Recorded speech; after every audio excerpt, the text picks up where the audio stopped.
My name is Claire Bennett. I am 32 years old, and I am a pediatric nurse, which means I knew exactly what was wrong with my baby son a full 10 seconds before I let myself believe it. Last night at 11:40, my little sister stood on my front porch, screaming my name through the doorbell camera, begging me to stop. 5 months before that, she showed up to a family dinner holding a glass of red wine. 5 weeks after that, she broke the one rule I had and put my 8-month-old son in intensive care. When I asked her why she wouldn't stop, she looked me dead in the eye and said, "He is still breathing, isn't he?" But here is what none of them knew. Standing in that hospital hallway back in the spring, the poisoning was not the worst thing my family would do that year. What my own mother did in a courtroom 3 months later is the part I still cannot say out loud without my hand shaking. Welcome back to Hearthly Stories, where family secrets come to light and quiet women stop being quiet. If stories about boundaries, betrayal, and hard-won peace speak to you, you are in the right place. Drop a comment telling me where you are listening from and be sure to subscribe. Let me back up, because the ending only makes sense if you know what I was protecting. I live in Millbrook, Ohio, one of those towns where the hardware store still closes for the high school football game. I have worked the pediatric floor at Grace Memorial for 9 years. I married Mark Bennett, a substation lineman with calloused hands and the patience of a fence post, gone for days at a time on storm rotations when the grid goes down. We have 2 kids. Ellie was 7 that spring, all missing teeth and strong opinions. And Owen, our surprise baby, was 8 months old, fat little wrists, a laugh like a squeaky door that made Mark drop whatever he was holding. People tease me about how I run my house. Labels on the spice jars, a laminated card on the fridge with dosing weights for children's Tylenol, a checklist in the diaper bag. At work they call it charting, and charting is the habit that keeps small people alive, because if it is not written down, it did not happen. People assume that habit is the job. It is not. The job just gave my caution a uniform. The real answer is older than my nursing license, older than Mark, older than this town. It is the house I grew up in, 2 counties east of here, where the rule was that nothing bad ever happened, no matter how often it did. My father was a good man on paper and a drinker everywhere else. He worked the loading dock almost 30 years, and every night he earned what my mother called his medicine. Nobody used the word drunk in our house. Dad was tired. Dad had a long week. My mother, Sandra, ran the cover story like a second job, watering down his whiskey, pressing his shirts for church, laughing off the stumble on the porch steps, and blaming the loose board. She fixed the board too. The lying in that house was never lazy. It was devoted, a full-time labor of love performed by people who would rather sand down reality every single day than say one true sentence out loud. What happens in this house stays in this house. When I was 18, my father's liver finally filed its resignation. The obituary said heart trouble. Everyone at the funeral said heart trouble in the same tone you'd use to agree the weather was mild. In my family, forgiveness was just a faster word for forgetting. I learned that before I learned to drive. Here is the detail that matters for everything after. My sister Megan was 16 the year Dad died. I moved away, went to school, built a life. Megan never really left that house, not in any way that counts. I want to be fair to her, because this story doesn't work if you think she's a monster. Megan is the best company in 3 counties. She does voices when she reads to kids. She remembers your coffee order from one visit.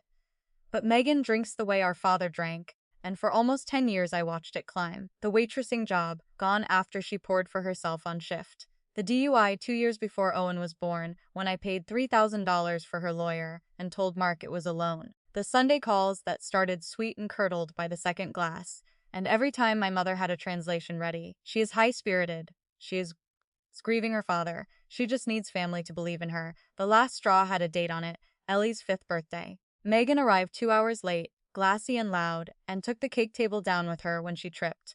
Frosting on the fence, Ellie crying into my shoulder. That night I drove to Megan's apartment and gave her the only boundary I had left. You do not drink around my kids, ever. One rule, and she could stay in our lives. She agreed before I even finished talking. I've been a nurse long enough to know what that meant. People agree fastest to the rules they don't plan to keep. For a while the rule held, and then something better showed up. Hope. The winter after Owen was born, Megan got sober. Really sober. She found a Tuesday night group in a church basement 2 towns over and actually went. Her skin cleared, her texts made sense. She met Owen at the hospital with shaking hands and held him like he was made of glass. She apologized to Ellie the right way, a Saturday of baking cinnamon rolls, no speech. I stood in my kitchen watching them laugh with flour on their faces and wanted to believe so badly it felt like a fever. My mother was radiant. See, she kept saying, all that girl ever needed was for her family to believe in her. 5 months. That's what Megan had that spring, and the whole family counted them out loud like a rosary. I counted too. I also kept counting other things quietly, the way I count respirations on a sleeping patient without waking anyone. Where her eyes went at the cookout when Mark opened a cooler. How she left early on the bad anniversary. I hated myself a little for it, but you don't spend 9 years on a pediatric floor without learning that hope is a vital sign. You chart it, and you keep watching the monitor. Then daycare called at 6 in the morning, an outbreak. The infant room shut for 2 weeks, and life picked exactly those 2 weeks to test me. Our unit was down 3 nurses. A hurricane's leftovers had Mark on mandatory storm rotation for 4 days straight, and there was no drop in daycare that takes an 8-month-old on 2 days' notice. I said no to Megan watching Owen before anyone suggested it out loud. Then my mother made her offer, and it was a good one. I will be there every single minute, she said. Megan just helps with bottles and laundry. You're not leaving him with her, you're leaving him with me. 59 years old, never missed a Sunday, so I agreed, with conditions, spoken out loud in front of everyone like orders read back to a doctor. Mom never leaves the house. Megan is never alone with him. Any drink, anything off, you call me and I walk off my shift. Everyone nodded. Megan said softly, thank you for trusting me, Claire. The conditions held 4 days. Day 5, Owen was cutting his first tooth and nobody had slept. Before my shift, I laid it all out like a med cart. The Tylenol dose circled for his weight, the teething ring, a printed note, no honey, no blankets, call me first. My mother patted my cheek. She'd raised 2 babies through teeth.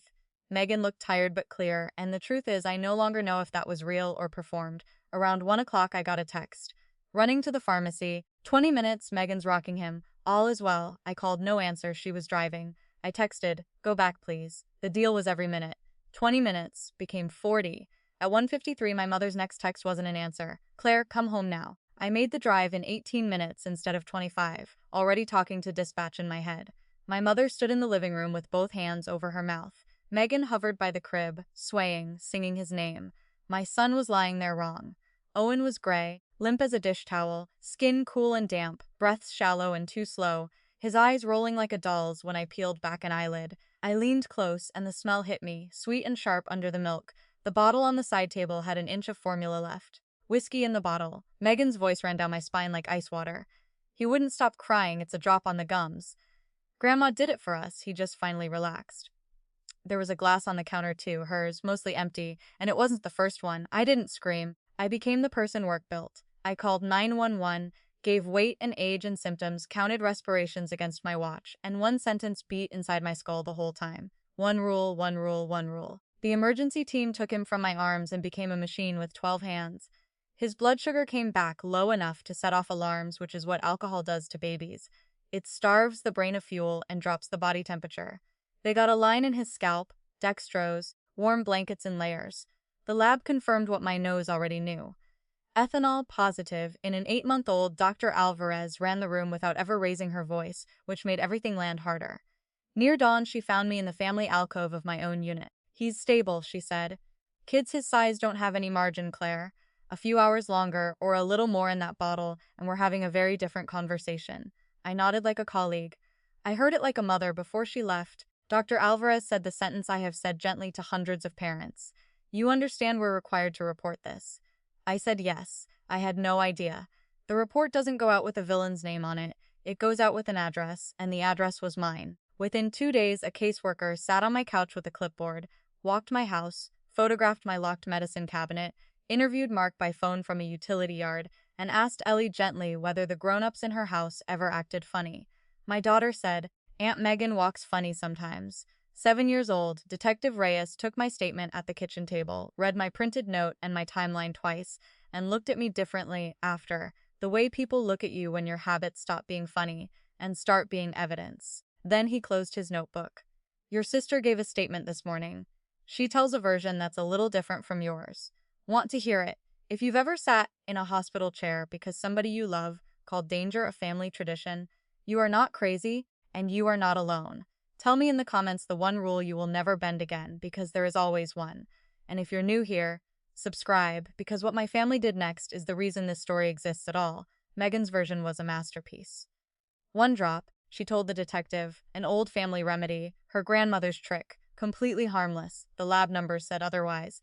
You don't get a positive blood alcohol reading in a 19-pound baby from a drop on the gums. You get it from whiskeys, stirred into a bottle by a hand that had also poured 2 glasses for itself.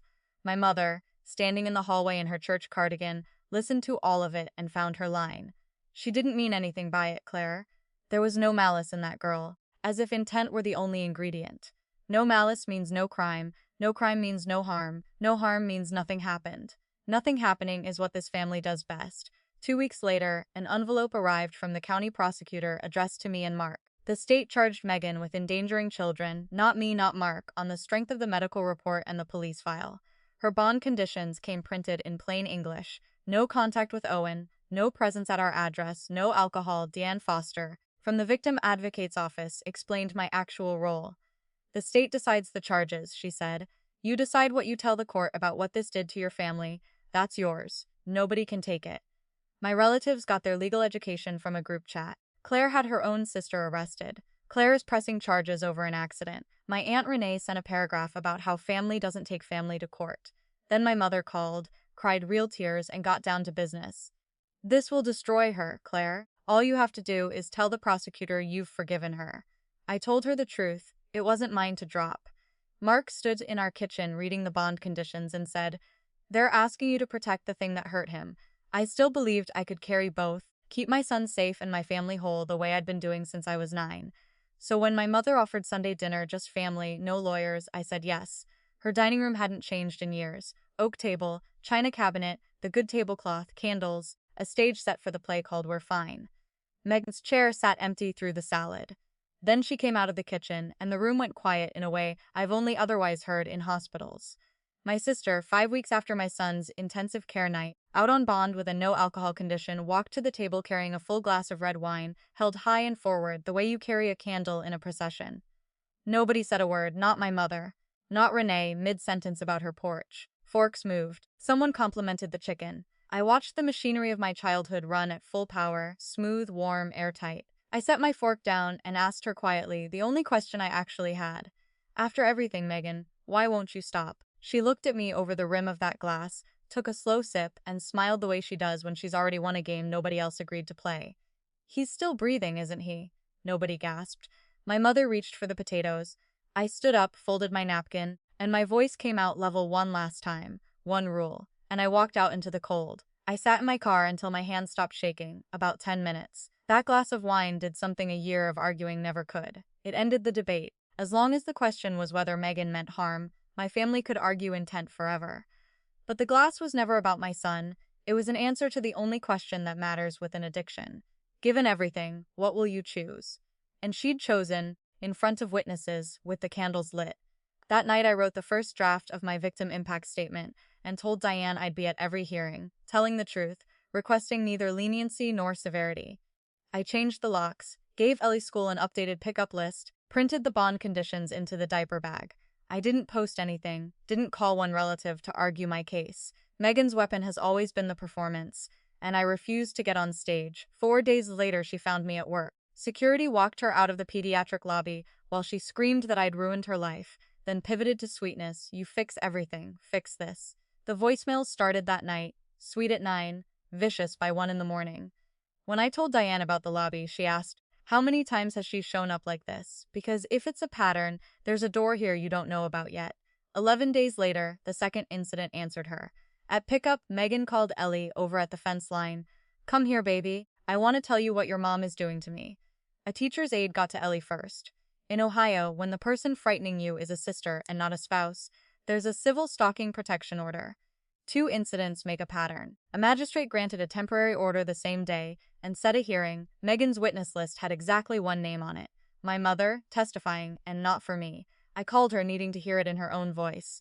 She didn't deny it, gentle as a kindergarten teacher explaining rain. I'm not against you, sweetheart. That girl is not a stalker. Somebody in this family has to speak up for mercy, since everyone else has chosen sides. Chosen sides. I stood in my kitchen, hearing my mother describe my son's ICU stay as a side I had chosen, and something in me stopped arguing permanently. Mark took the phone, said quietly, well, see you at the hearing, Sandra, and hung up. Then, you're not choosing this. They are, and they're going to keep choosing it in front of a judge. The weekend before the hearing, digging through an old shoebox for my lawyer, I found a photograph I'd forgotten. Megan at 16, back against Dad's bedroom door, arms crossed, a skinny sentry in a marching band t-shirt, the night she hid his truck keys in the flour tin and took everything he yelled so nobody else had to. I remembered my mother's voice over dishes some holiday. A little whiskey in the bottle worked like a charm. My mother did it for me. Megan hadn't invented that recipe. She was its first patient. Loving my sister was never the question. Handing her my children was. The hearing room was small, beige, folding chairs and a county seal. My mother took the stand and didn't lie, exactly. She curated. Megan would never hurt a fly. No real harm was done, Your Honor. The baby is fine. The baby is fine. I heard my sister's voice pour out of my mother's mouth. He's still breathing, isn't he? The same creed in nicer clothes. I read my timeline in the same voice I used to give report at shift change. The order was granted before lunch, 5 years. My mother passed me by the elevators like I was a stranger renting space in the same building. When a family says, keep the peace, ask them one question. Peace for whom? If a mother ever chose the comfortable lie over your child's safety, I'm walking that road with you right now, and I'd be honored to hear your story in the comments.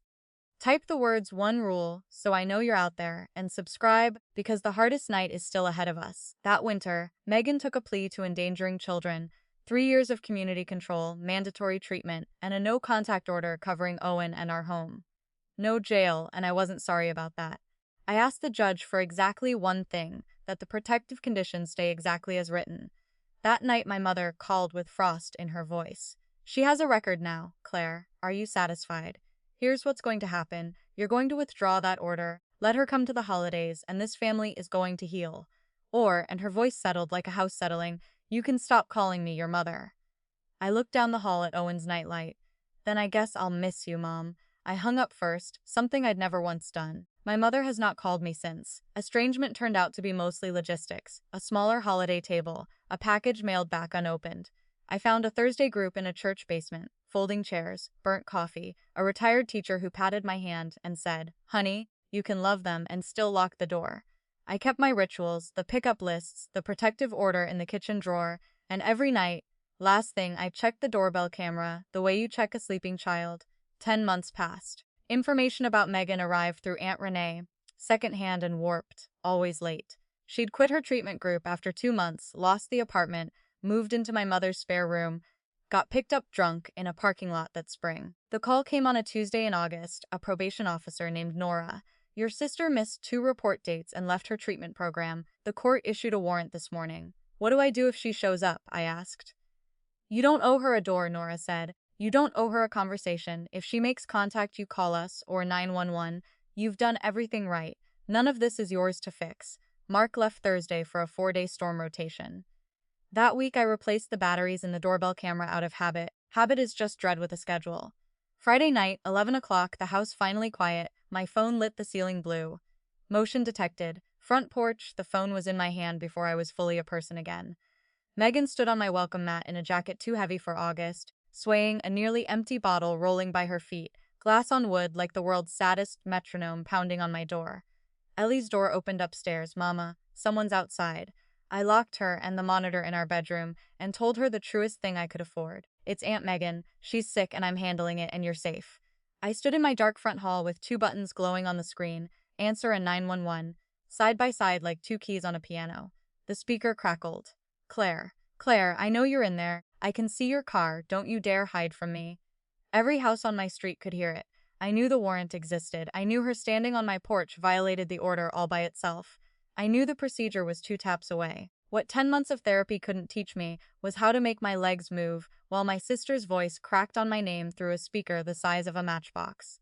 Underneath the fury, I could hear the register I'd know anywhere, the 16-year-old at the bedroom door. Please, Claire, open the door, please, it's me. I understood that everyone I had ever been was about to vote, the 9-year-old who learned to smooth things over, the college girl who didn't come home, the nurse who charts everything, the mother who slept on a hospital floor, all crowded into a dark hallway, staring at 2 buttons. I didn't press anything yet. I let her run her whole repertoire, 30 years of season tickets.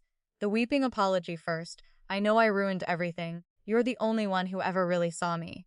Then the bargain. Call the judge, tell them you forgive me. I'll go to the good rehab tomorrow. I can't go in handcuffs. Then the flattery braided with blame. You fix everything, so fix this. And when the door stayed shut, the pivot. voice dropping its costume, hard and bright as broken glass. He's fine, Claire. He's walking around fine, and you're going to put me in a cage over something that turned out fine. You've been waiting your whole life to be better than me. There it was, the family creed. Screamed through a doorbell, the same measurement of a child's life and still breathing. My phone buzzed, a text sliding down over my sister's gray, pixelated face. My mother, of course. She's at your house, do not call anyone. Let her sleep it off. If they take her tonight, she goes to jail. Blood is blood, answer me. I could see the whole road they were offering, every mile of it, because I had driven it my entire life. Open the door, make up the couch, pay the retainer, tell Ellie some soft story, and in 10 years be standing in a different dark hallway doing it again. My body actually leaned toward it. That's the part nobody warns you about.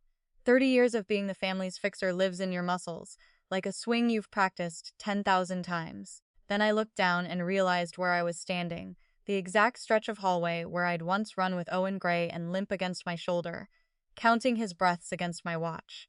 Behind the bedroom door upstairs, my daughter's voice came through the gap, barely a breath. Mama, is Aunt Megan sick again? Whatever I answered was going to be true for the rest of our lives. Yes, baby, she's very sick. And Mama's finally going to do something about it. I pressed answer. My voice went out into the August night, low, slow, level, the voice that refuses to join the emergency. Megan, it's me, 3 things, and then I'm done. She went still, and for 1 second she looked 16 again. I love you, that was never the question. I had one rule, you know why? You stood in front of Dad's door at 16, so nobody else would have to. I watched that reach her whole face flinched around it. Then the third thing, and my voice didn't crack. I'm not opening this door, I'm not calling the judge. I'm calling the number that might actually save your life, and I need you to sit down on the steps so nobody gets hurt. The stillness broke. She came up the porch rail, screaming, both hands on the door. Claire, don't. Please make it stop. I slid down the wall until I was sitting on the oak floorboards and dialed. I need to report a protection order violation in progress. The subject has an active warrant. She is intoxicated, and she is my sister. No sirens, please. There are children sleeping. 7 minutes. That's how long a cruiser takes to reach my street on a Friday night, and I watched every one of them tick past on my phone screen, sitting on my hallway floor with my knees pulled up like a girl. That was the whole test in the end. Not standing up. The deputies came with lights, and no sirens, unhurried, almost gentle. The pounding stopped. I watched my sister turn, see the cruiser, and simply fold, all the fury draining out at once, sitting down on my porch steps like a child called in from recess. They cuffed her without trouble. While the deputy recited what he was required to recite, Megan lifted her face into the camera, into me, and her mouth moved around something the microphone was too cheap to catch. I've watched people I love say unheard things through glass my whole career. I still don't let myself decide what she said. The cruiser pulled away, the porch empty except for the bottle, still rocking. I sat until the motion light gave up and clicked off, then climbed the stairs and got in bed with my daughter until her breathing slowed. The phone lit, once more. My mother. You just killed your sister. I turned it face down. For the first time in 10 months, I didn't check the camera twice. Saturday morning arrived with the nerve to be ordinary. Pancakes, Owen conducting an orchestra with a spoon, syrup in Ellie's hair. Monday, Diane called with something like good news. Because of the warrant and the violations, the court was giving Megan a choice, jail time or a bed in a 90-day residential program, locked, licensed medical detox, the kind you cannot charm your way out of by Tuesday. She took the bed, getting on the van that afternoon. In 9 years of nursing, I've learned exactly one thing about rock bottom. Nobody gets there while somebody they love keeps standing underneath them, catching. I finally said the true thing to myself. All those years I thought I was saving my sister. I wasn't. I was catching her over and over, which meant she never once landed, never once got to stand up. Locking that door was the first honest thing I had ever done for her. It took 32 years and cost me my mother, and I would do it again before breakfast. 6 weeks have passed, and I want to end this the way I'd chart it, just the facts and what they cost. Megan is at a residential facility upstate 40 days in. Last week an envelope came, her cursive careful, like she'd drafted it first. The amends letter the program builds into the steps, naming what she did, the bottle, the gums, the wine glass, the lobby, the fence at Ellie's school, in plain sentences with no lawyer in them and no mother in them either. You were the only one who ever told me the truth, she wrote at the bottom. Taped beside it, a plastic chip, 30 days sober, cheap red plastic, lighter than a poker chip. I have not written back. This year, I will not be writing back, and that is not cruelty, that is the lesson this whole story bled to teach me. The letter went into the kitchen drawer with the dosing card and the protective order. And yes, I labeled the folder Megan, Year 1. If the chips keep coming, if the years stack up, if the change outlives the apology by a distance you can measure, there will be a Year 2 folder, and maybe someday a dinner at a table I set, under a rule that will never again be negotiable. Trust is not a gift in this family anymore, it's a payment plan. My mother and I have exchanged exactly one message. In September, she texted, "How is the baby?" No punctuation, no name signed. I sent back a photograph, Owen on the back porch in the gold hour, mid-laugh, fat fists full of Mark's tomato plants. She never replied. Last night, Owen let go of the couch and took his first real steps, 4 of them, right down the front hallway, over the exact floorboards where I once counted his breaths against my watch, and slapped both hands on the front door, laughing like a squeaky hinge. I sat down on that oak floor for the third time in this story, and this time it was only to clap.